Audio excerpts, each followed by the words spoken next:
দাম বাড়ানোর পরও ভোজ্য তেলের বাজারে কারসাজি, এখনো মজুত করে বাড়তি মুনাফার চেষ্টা বিক্রেতাদের।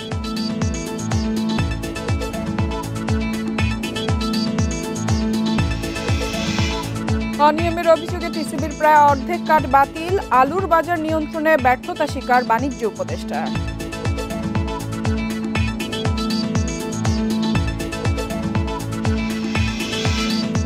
কর ছাড় দিয়ে ব্যবসায়ীদের আর সুরক্ষা নয়, জানালেন অর্থ উপদেষ্টা।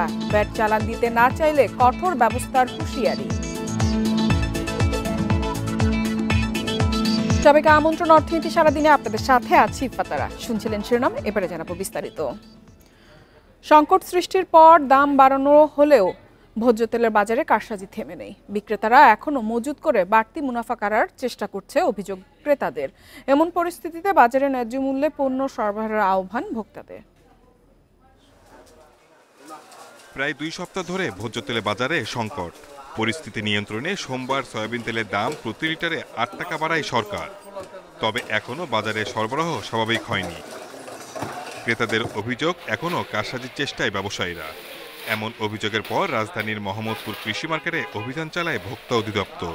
পুরাতন দামে কেনা সয়াবিন তেল মজুত করার প্রমাণ মেলে। 2-3 পিস মাল হলো গিয়ে আমরা আমাদের পার্সোনাল কিছু কাস্টমার আছে তাদের জন্য রাখছি। তো এটাও ওনারা বুঝতে চাচ্ছে না। সরবরাহটা ঠিকভাবে থাকা উচিত, এটা আমি মনে করি সবসময়। কারণ সাধারণ পাবলিক যারা আমাদের মতো মধ্যবিত্ত আয় করে, তাদের জন্য তো এটা কষ্টকর। ভোজ্য তেল সহ অন্য নিত্যপণ্যের বাজারে বিভিন্ন পর্যায়ে কারসাজি হচ্ছে বলে জানিয়েছে ভোক্তা সংরক্ষণ অধিদপ্তর। আমরা বাজারে এসে যেটা দেখলাম, এখানে কিছু খুচরা এবং পাইকারি ব্যবসায়ীদের, কিছু কতিপয় ব্যবসায়ীদের কারসাজি আছে।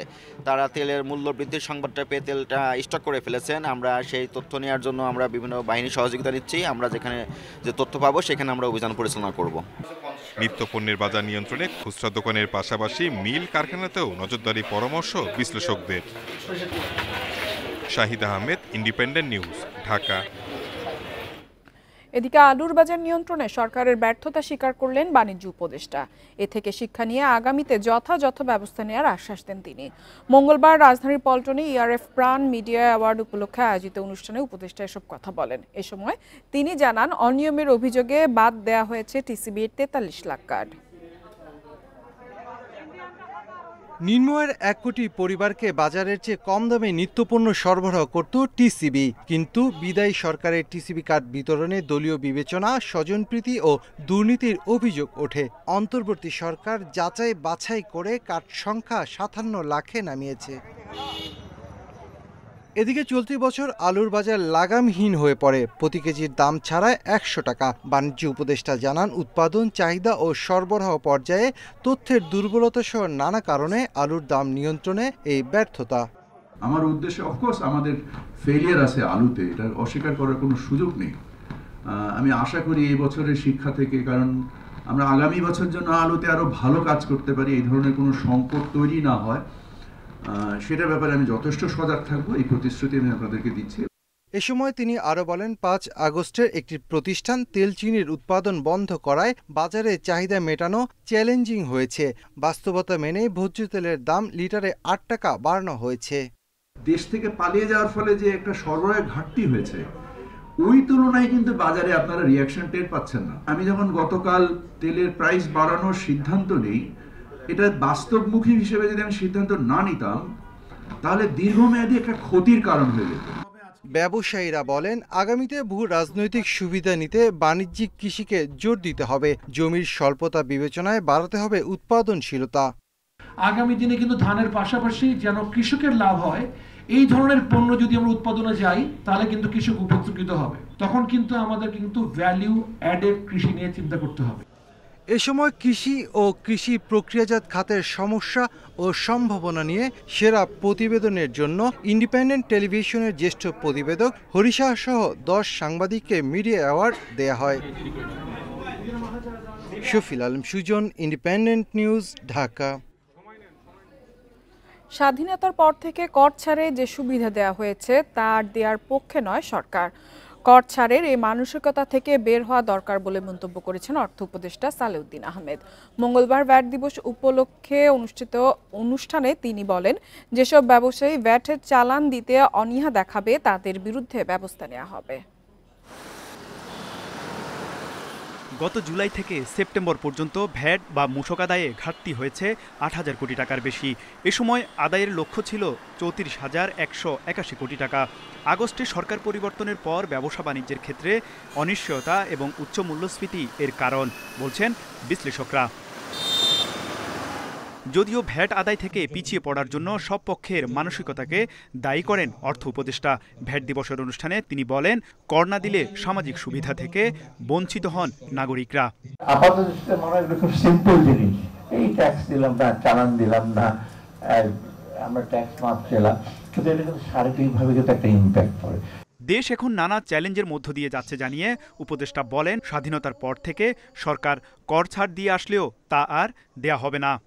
আমরা 50 বছর যাবত বহু শিশুকে লালন দিচ্ছি, এখনো মানে ট্যাক্স রেয়ার দিয়ে, ইনসেন্টিভ দিয়ে, আর কতকাল শিশুকে লালন করবো। আমি উদাহরণ দিলাম না, আপনারা অনেকে বুঝতে পারেন যেসব শিশু এখনো শিশুই রয়ে গেছে, শারীরিক দিকে বড় হয়ে গেছেন, কিন্তু ওরা নিজেকে বলবে আমাদেরকে এখনো প্রোটেকশন দেয়। এই প্রোটেকশনের দিন কিন্তু চলে গেছে। এ সময় এনবিআর চেয়ারম্যান বলেন, ভোক্তা ভ্যাট দিতে চাইলেও ব্যবসায়ীদের আগ্রহ কম। এতে সরকার প্রতি বছর বিপুল পরিমাণ রাজস্ব হারাচ্ছে। অনেক সময় কাস্টমার দিতে চান, তারা জিজ্ঞেস করেন আমার ভ্যাটের রিসিপ্ট কই, তারা গড়িমসি করেন। এমন কমপ্লেনও আছে যে কাস্টমার ভ্যাট দিয়েছেন কিন্তু আমাদের সম্মানিত ব্যবসায়ীগণ ঠিক মতো সেটা সরকারি কোষাগারে জমা দেন নেই। এই জায়গাটাতে আমাদের প্রচুর কাজ করার সুযোগ আছে। রাষ্ট্র থেকে প্রত্যক্ষ ও পরোক্ষ সুবিধা নিতে কর দেওয়ার কোনো বিকল্প নেই বলে মনে করেন আলোচকরা। সুযোগ আছে এবং অনেক বাড়াতে হবে সেক্ষেত্রে। তৌহিদ রানা, ইন্ডিপেন্ডেন্ট নিউজ, ঢাকা। ক্ষমতাচ্যুত সাবেক প্রধানমন্ত্রী শেখ হাসিনা ও তার ছোট বোন শেখ রেহানার ব্যাংক হিসাব তলব করেছে বাংলাদেশ ব্যাংকের আর্থিক গোয়েন্দা সংস্থা BFIU। সোমবার সংস্থাটি সব ব্যাংক ও আর্থিক প্রতিষ্ঠানে এ সংক্রান্ত নির্দেশনা পাঠিয়েছে। একই সঙ্গে শেখ মুজিবুর রহমান মেমোরিয়াল ট্রাস্টের ব্যাংক হিসেবের তথ্য চাওয়া হয়েছে। লেনদেন তলব করার নির্দেশের ক্ষেত্রে মানি লন্ডারিং প্রতিরোধ বিধিমালা সহ সংশ্লিষ্ট ধারা প্রযোজ্য হবে বলে চিঠিতে উল্লেখ করা হয়েছে। এতে আরও বলা হয়, সংশ্লিষ্ট ব্যক্তিদের হিসাব খোলার ফর্ম KYC ও লেনদেনের বিবরণী চিঠি দেওয়ার তারিখ থেকে 5 কার্য দিবসের মধ্যে পাঠাতে হবে। এছাড়া চৌধুরী জাফরুল্লাহ শরাফত ও তার ভাই চৌধুরী হাবিবুল্লাহ শরাফত ও ডালিয়া চৌধুরীর হিসেবের তথ্য চাওয়া হয়েছে। এর আগে তাদের ভাই পদ্মা ব্যাংকের সাবেক চেয়ারম্যান চৌধুরী নাফিজ শরাফতের ব্যাংক হিসাব জব্দ করা হয়।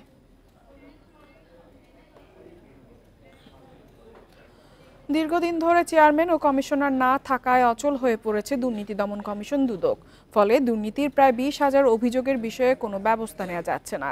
দুদকের অনুসন্ধানকারীদের আশঙ্কা, এই সুযোগে অনিয়ম করে লোপাট করা হাজার কোটি টাকা লুকিয়ে ফেলেছেন দুর্নীতিবাজরা।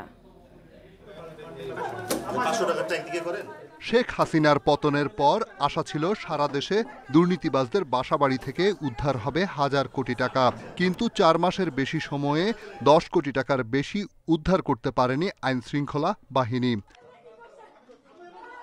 1 নভেম্বর পদত্যাগ করে দুদক চেয়ারম্যান ও 2 কমিশনার। আওয়ামী লীগ আমলে নিয়োগ পাওয়া কমিশন 5 আগস্টের আগে পরে দুর্নীতির দমনে ইচ্ছুক ছিল না বলে অভিযোগ রয়েছে।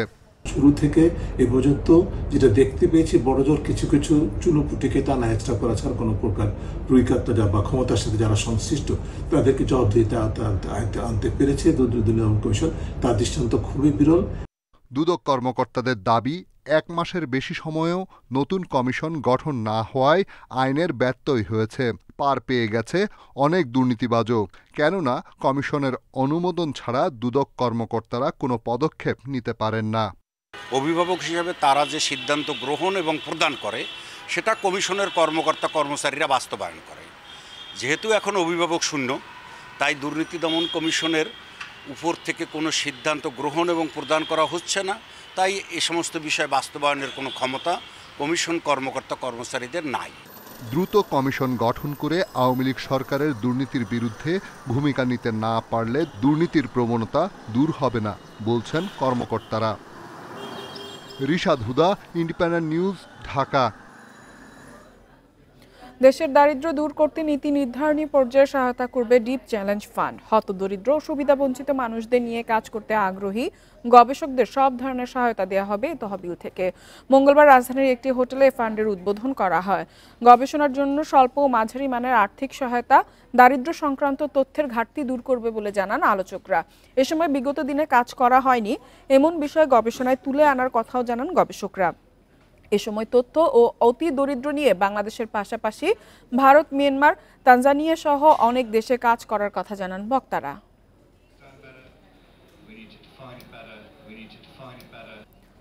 ভারতের ঘোজাডাঙ্গা স্থলবন্দরের প্রধান সড়ক অবরোধ করায় সাতক্ষীরার ভুমরা স্থলবন্দরের আমদানি রপ্তানি বন্ধ রয়েছে। এছাড়া বন্ধ রয়েছে ইমিগ্রেশনের কার্যক্রম। এতে পণ্য পরিবহনের স্থবিরতা সহ যাত্রী পারাপারও বন্ধ হয়ে যায়।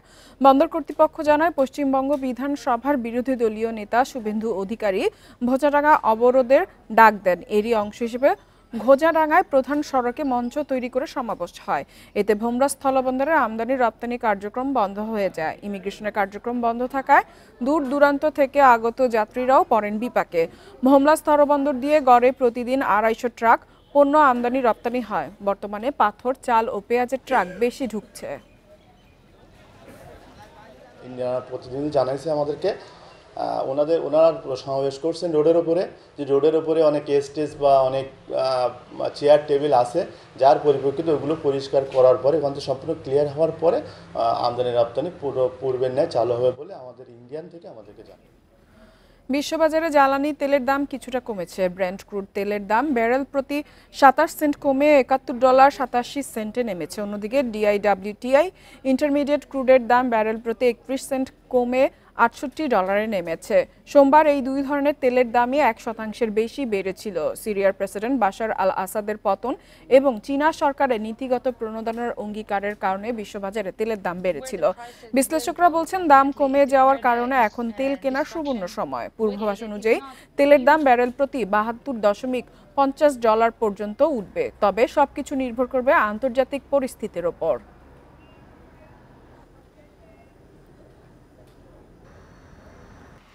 শেয়ার বাজারের খবর। সপ্তাহের তৃতীয় কার্যদিবসে দেশের 2 শেয়ার বাজারে সূচক কমেছে। ডিএসএর প্রধান সূচক ডিএসএক্স 0.14 পয়েন্ট কমে অবস্থান করছে 5166 পয়েন্টে। তবে বেড়েছে লেনদেনের পরিমাণ। মঙ্গলবার ডিএসইতে লেনদেন হয়েছে 383 কোটি 4 লাখ টাকা। হাত বদল হওয়া 405টি কোম্পানির মধ্যে দর বেড়েছে 185টির, কমেছে 147টির এবং অপরিবর্তিত ছিল 73টি শেয়ার ও মিউচুয়াল ফান্ডের দর। টাকার অঙ্কে সবথেকে বেশি লেনদেন হয়েছে সাহাম কটনের শেয়ারের। অন্যদিকে চট্টগ্রাম স্টক এক্সচেঞ্জে সার্বিক সূচক কমেছে 31.78 পয়েন্ট। লেনদেন 6 কোটি 97 লাখ টাকার শেয়ার। এবার জানাবো বিশ্বের প্রধান মুদ্রার সাথে টাকার আজকের বিনিময় হার। দর অপরিবর্তিত। যুক্তরাষ্ট্রের ডলারের বিনিময় হচ্ছে 120 টাকায়। দর বেড়েছে। যুক্তরাজ্যের পাউন্ডের বিনিময় হচ্ছে 160 টাকা 63 পয়সায়। ইউরোর দরও বেড়েছে, বিনিময় হচ্ছে 132 টাকা 99 পয়সায়। দর অপরিবর্তিত। ভারতীয় রুপির বিনিময় হচ্ছে 1 টাকা 45 পয়সায়। সৌদি রিয়েলের দরও অপরিবর্তিত, বিনিময় হচ্ছে 32 টাকা 10 পয়সায়।